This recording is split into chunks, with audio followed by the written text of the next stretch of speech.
não parar, não precipitar e não retroceder. Então dizer para esse cara, sabe quando nós vamos parar? Nunca. Nunca na sua porca vida. Né?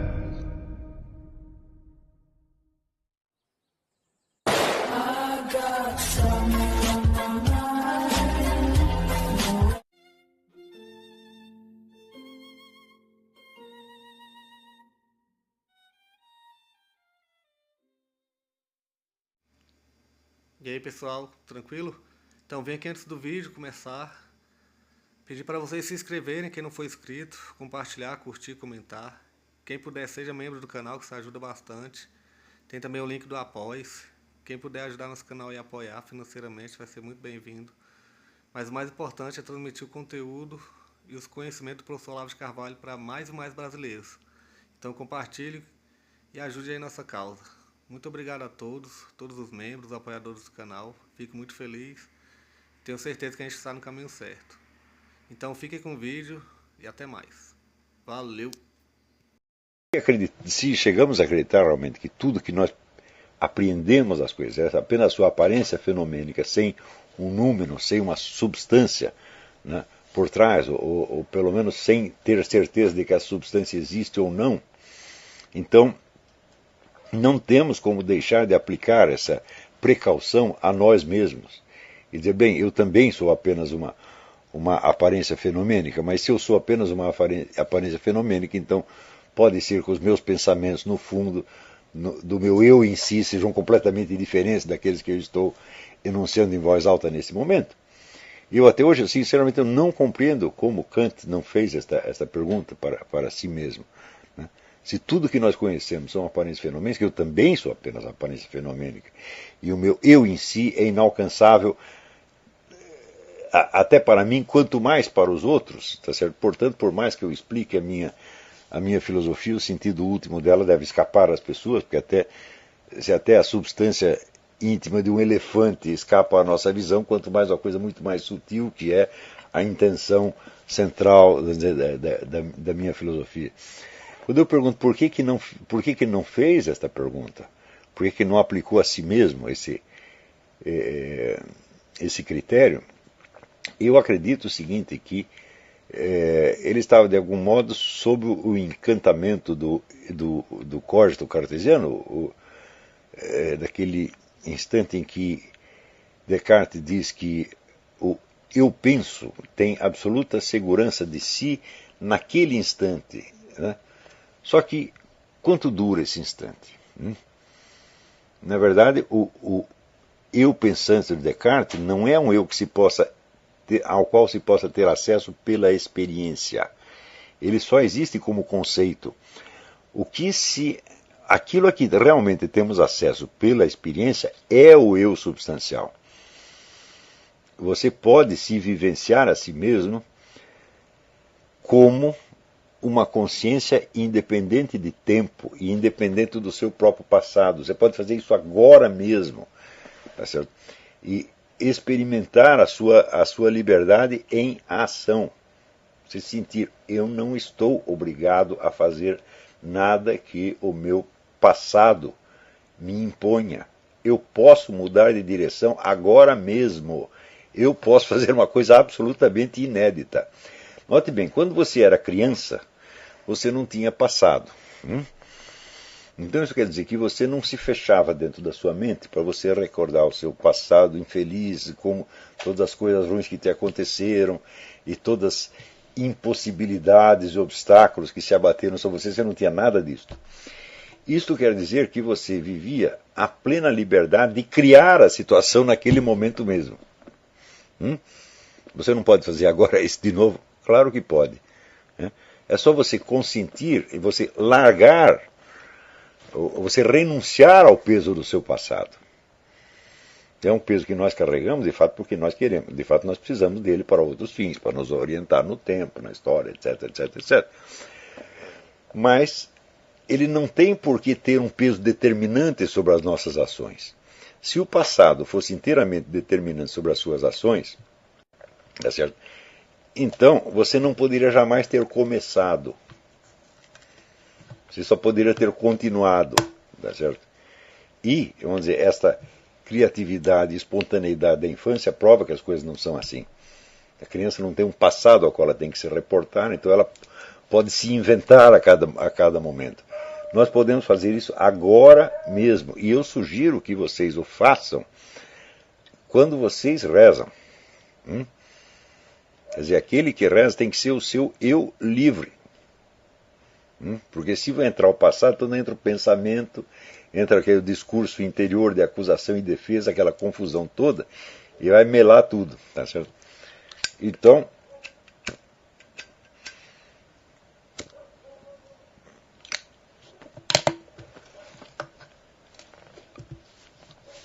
a partir do momento em que o Descartes acredita, em que ele confunde este conceito de eu que ele tem com o eu substancial, ele acredita que isto é o eu substancial. Então, evidentemente, este eu se torna automaticamente inacessível. E é o que se vai ver no Kant. Então, aí acontece aquilo que já havia profetizado Giordano Bruno, quando ele disse que se vocês começam a duvidar de Deus, vocês vão acabar duvidando que vocês mesmos existem. Tá certo?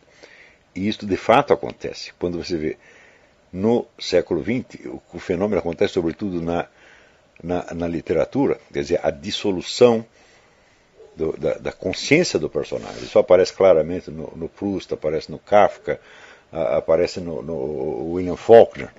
Né? E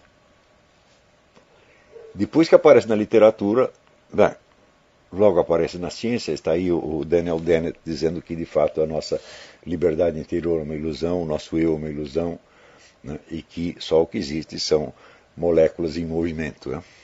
Então, eu acredito que aquilo que de certo ponto de vista são moléculas em movimento, de outro ponto de vista sou eu.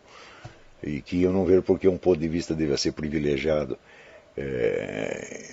em relação ao outro.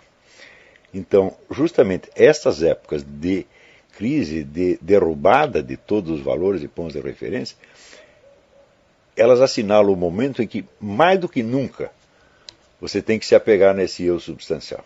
Porque ele é a única coisa que existe. É ele que está diante de Deus. Se você pensa que você vai comparecer diante de Deus com todo o seu passado e todos os seus pensamentos, tá certo? Você está muito enganado. Tá certo? Então, o que você vai levar lá é realmente a sua liberdade. Tá certo? E, no fim das contas,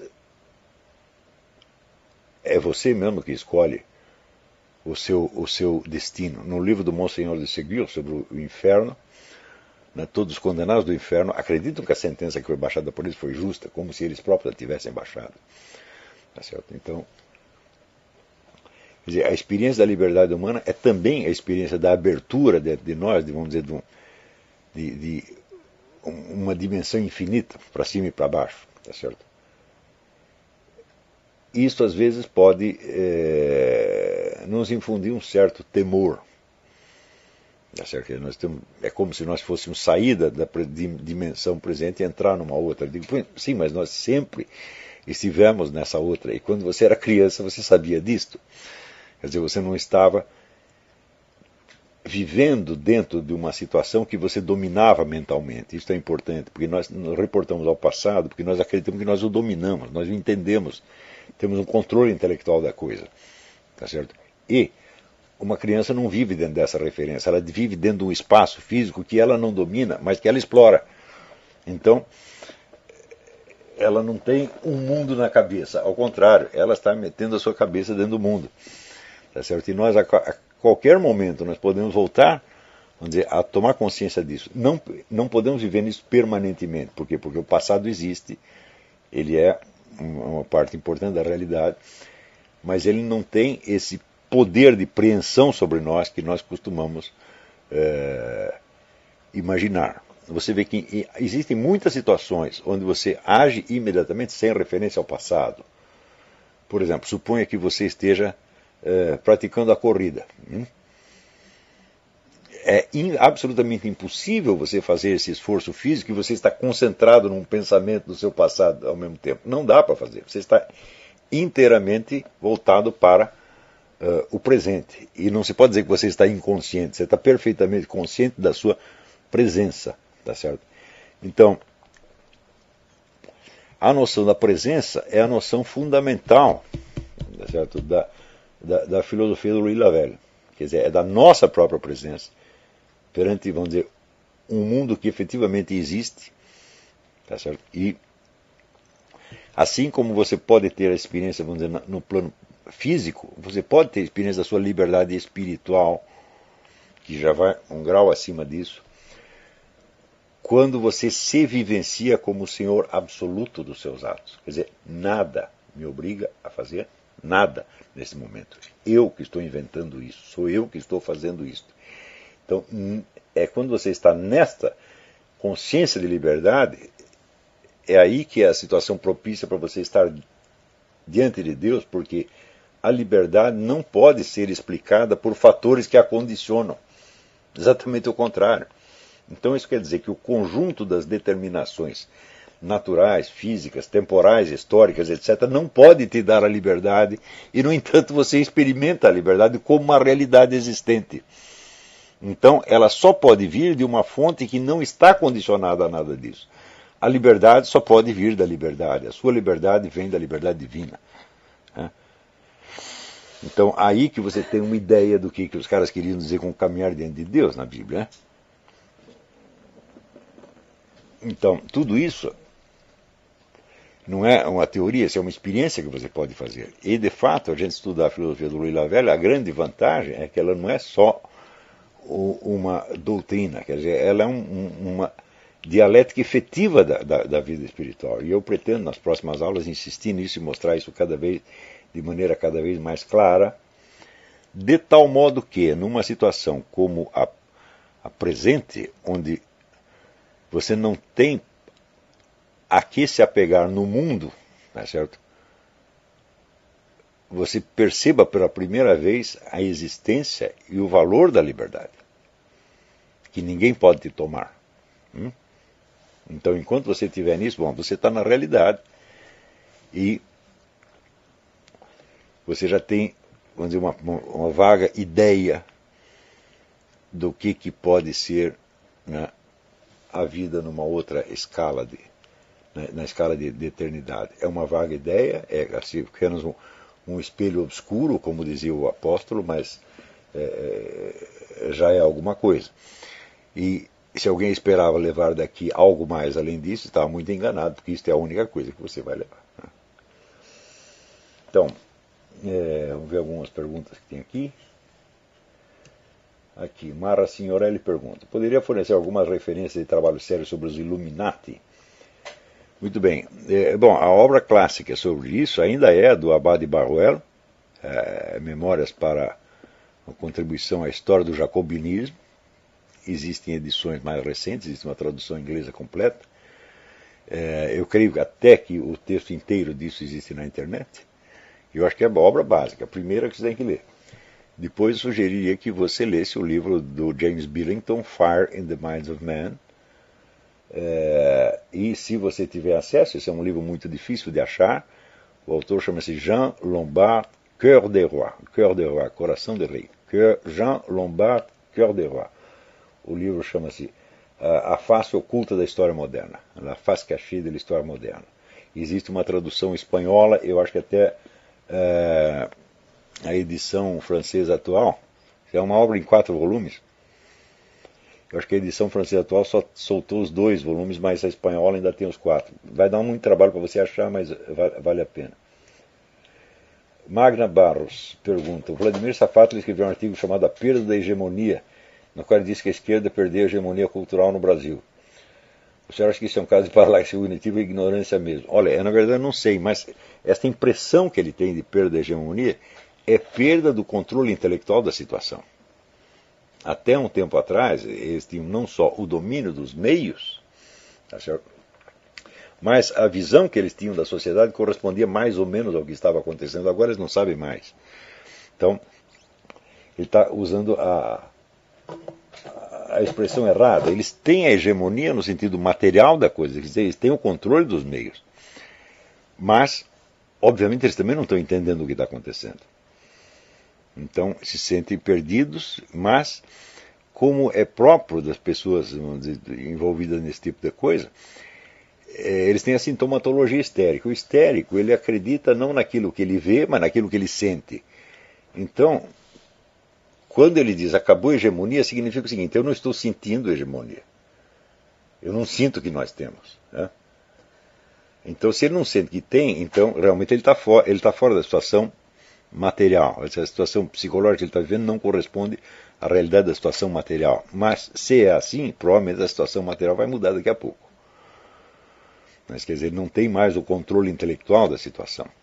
Se vocês verem, por exemplo, se vocês pegarem a coleção da velha Revista Civilização Brasileira, que saiu em 1960, a partir de 1964, logo depois do golpe, os comunistas se juntaram e disseram: bom, agora nós temos que pensar para entender o que aconteceu, de onde veio a pancada, etc, etc. Então você vê o nível de elaboração intelectual que eles conseguiam na época era muito maior do que vieram a conseguir depois. Hoje em dia, eles praticamente vivem de mitos da juventude e estão, vamos dizer, cada vez mais fora da realidade. Né? Mas estão fora da realidade mentalmente, intelectualmente. Porque na própria realidade, eles não estão deslocados da realidade de maneira alguma, eles estão ocupando os postos, eles estão no poder realmente. Eles têm o poder, eles têm os meios, efetivamente. Só que o conteúdo intelectual da sua visão do mundo se empobreceu terrivelmente. Você vê aqui, outro dia, aquele discurso da Marilena Chaui, dizendo que o governo militar destruiu a universidade pública para fomentar a universidade privada, para atender os reclamos da classe média. Eu digo, bom, isso de fato aconteceu. Houve uma expansão da universidade privada, que abriu vaga para todo mundo. Mas a destruição da universidade pública não pode ter acontecido desde fora. Na verdade, as verbas para a universidade pública jamais diminuíram, sempre foram aumentando. Não é isso? E a universidade pública só pode ter sido destruída por aqueles que a dirigiam, quer dizer, eles mesmos. Não é isso? E quando nós vemos hoje assim, eles nomearem o Paulo Freire patrono da educação brasileira, quer dizer, é a pior educação do mundo, então é uma homenagem inteiramente justa. Ele é o patrono da educação brasileira, ele é o pai da porcaria, como se dizia. Né? E as pessoas que estão fazendo isso, elas não têm a menor consciência do que estão fazendo, porque elas também não têm educação. Quer dizer, pessoas que não têm educação nenhuma, né? Celebrando um educador que é um jeito oco. O discurso do Paulo Freire é um negócio completamente oco, vazio, bobo, é só chavão o tempo todo. Né? Os próprios, eu mesmo escrevi um artigo que chama Viva Paulo Freire, está lá os depoimentos de pessoas que trabalharam com ele, passaram a vida estudando Paulo Freire, no fim chegaram à conclusão que não tem nada. Né? Isso aqui é um flatus vocis, tá certo? Então, pessoas sem educação homenageando o grande educador que as educou. Né? Quer dizer, é alienação total. Mas o fato de estarem alienados não quer dizer que eles não têm os instrumentos na mão. Eles são, como diz, são loucos, mas são loucos armados. E estão armados, mas não sabem que estão armados, então estão com medo. Você vê que o medo,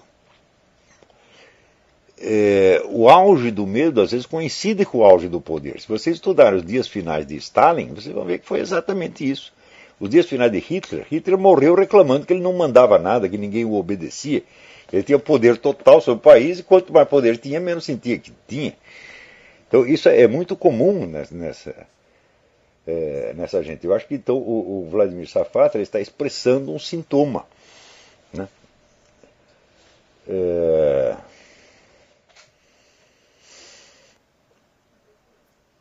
Não, tenho visto aqui, graças a alguém, tenho visto muitas pessoas entusiasmadas com o Putin por seu suposto apoio à igreja. Eu digo, bom, muito bem. Veja, os comunistas não são a favor nem contra a igreja, eles não são a favor nem contra coisa nenhuma. A única coisa que eles são a favor são eles mesmos e ao seu acesso ao poder. Olha, o que diz a fórmula quem deu foi o Saul Alinsky. Saiu até num artigo hoje, o sujeito botou 6 princípios do Alinsky, né? Esses 6 princípios estão sendo aplicados hoje em dia de uma maneira claríssima. E um deles é o seguinte: tudo na política se refere a poder, mas para funcionar tem que ser expresso na linguagem da moralidade. Então isso quer dizer que os princípios morais ou imorais defendidos por esses caras não têm importância nenhuma. Eles trocam de princípio como trocam de cueca, ou de meia. Né? Então isso quer dizer, por exemplo, favorecer ou estrangular o movimento gay, para eles é a mesma coisa. Né? Quer dizer, você fazer uma vasta campanha ateísta ou você criar a teologia da libertação é a mesma coisa. Então é por isso que nós não podemos nos iludir jamais de entrar nessas discussões com eles. Quer dizer, eu já inventei esse exemplo faz tempo. É um sujeito que quer comer a sua mulher, então ele inventa um jeito de frequentar a sua casa e desafia você para um partido de baralho. E você está muito contente porque você está ganhando a partida de baralho, enquanto isso ele está lá comendo a sua mulher. Né? Então, não tem sentido você discutir estes temas com eles. Você tem que identificar o jogo de poder que tem atrás e discutir este jogo. Nunca o discurso de fachada. O discurso de fachada não tem importância. Quando você ganha o discurso de fachada, ele troca de discurso. Por isso que eu acho que o pessoal fica combatendo, fazer essa campanha contra o homossexualismo. Eu digo, você fez a campanha contra o homossexualismo, o Putin também fez. Amanhã ele vira o discurso e pronto, acabou. Você está entendendo? Eles estão perdendo tempo. Você tem que ver o mecanismo de poder por trás. É sempre a luta de poder. É só isto. Então só interessa desmascarar o mecanismo. O discurso ideológico, esqueça. Outro princípio do Alinsky, ele diz que o operador revolucionário nunca pode se ater, vamos dizer, a um tema específico durante algum tempo. Ele não pode estar sempre trocando outro. Então, se você se deixa levar por esse debate, ele, vamos dizer, está assim, jogando uma partida de baralho atrás da outra com você. Tá, né? Acabou uma, ele já começa a outra. E você está se deixando levar, tá certo? Por uma coisa totalmente ilusória, uma prestidigitação que foi feita só para jogar areia nos seus olhos. Veja, quando me perguntaram lá na Colômbia, grupo de jovens ativistas conservadores, o que nós devemos combater, por que nós devemos lutar? Eu disse o seguinte: isto não é uma luta de ideias, isto não é uma luta de doutrinas, isto não é uma luta de valores, é uma luta contra pessoas, indivíduos concretos que ocupam lugares e têm poder. É contra estas pessoas que vocês têm que lutar. Vocês têm que destruir estas pessoas, não as ideias deles. Porque eles trocam de ideias. Eles trocam de ideias, mas eles continuam no poder. Então não interessa o que o sujeito está dizendo, não interessa vencer a tese dele, tem que tirar ele de lá. É isso que a pessoa tem que entender. Enquanto não entenderem isso, vão estar na ilusão, vão estar naquele negócio, o poder das ideias, etc. Isso é tudo besteira. Só que as ideias não têm poder, os símbolos não têm poder, só quem tem poder são pessoas, são seres humanos. Agrupados, organizados, agindo para seus próprios fins. O que eles pretendem fazer, os valores que eles alegam, são apenas o jogo de poder transposto na língua da moralidade para ganhar os corações e mentes. Isso é assim porque eles são hipócritas? Não, não é porque eles são hipócritas. É porque isto faz parte da própria dialética do movimento revolucionário. Para eu criar um novo mundo, eu preciso primeiro ter o poder. Então, o novo mundo é o capítulo 2. O capítulo 2 não pode vir antes do capítulo 1. Então, primeiro eu tenho que conseguir o poder. Quando que eu terei poder suficiente para mudar o mundo? Jamais. Nenhuma quantidade de poder é suficiente para criar, vamos dizer, o mundo paradisíaco que eles querem. Então, quer dizer, a luta pelo poder é infinita e é o único tema do movimento revolucionário. Então, é tudo, sempre a luta pelo poder. Portanto, aquela questão assim, ele diz, o sujeito é um comunista sincero, ele apenas quer poder. Essa pergunta é irrelevante. Se ele for um comunista sincero, ele só está lutando pelo poder. E se ele for um hipócrita, ele também está lutando pelo poder, igualzinho com o sincero. Ou seja, a sinceridade do comunista consiste naquilo que nós chamamos de hipocrisia. Então, Quer dizer, não percam seu tempo com esses temas. E quando vocês verem, olha, o Brasil está 100% no BRICS, portanto está 100% de mãozinhas com a Rússia. O governo brasileiro vai criticar a Rússia porque ela persegue gays? Nunca.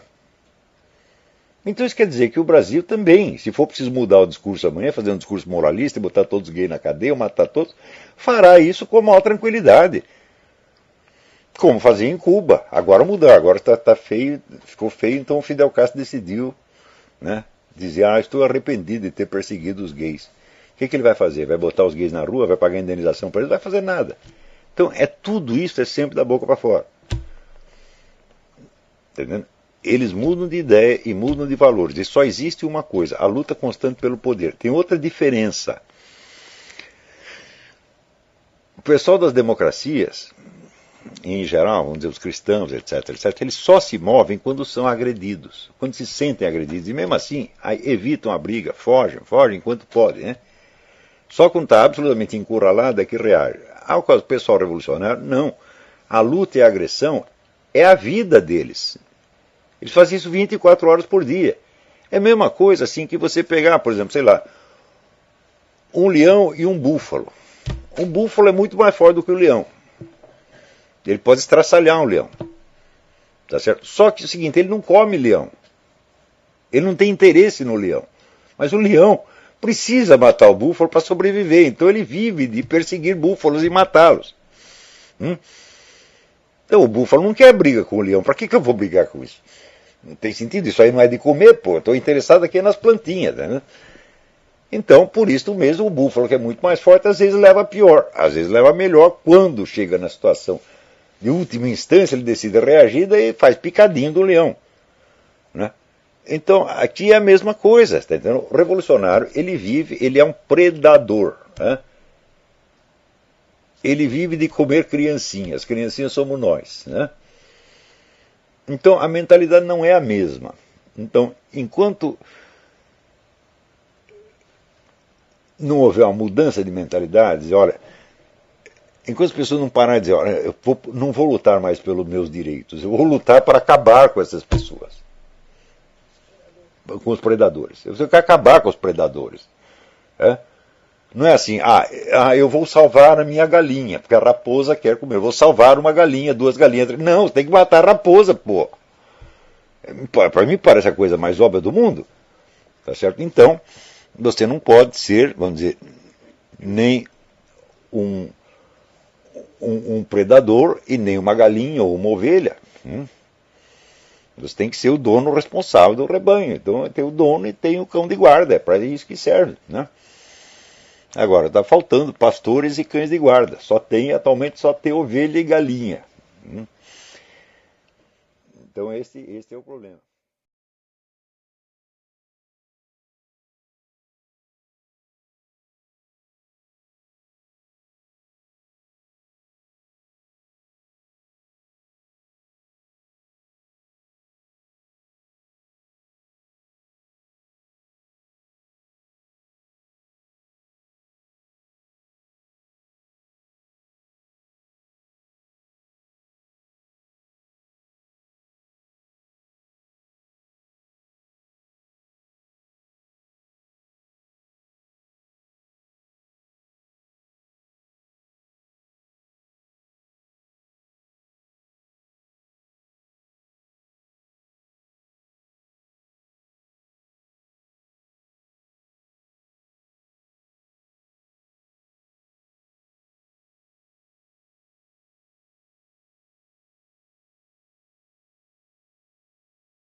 Chegamos a mais um final de uma aula, de um vídeo. Espero que tenham gostado.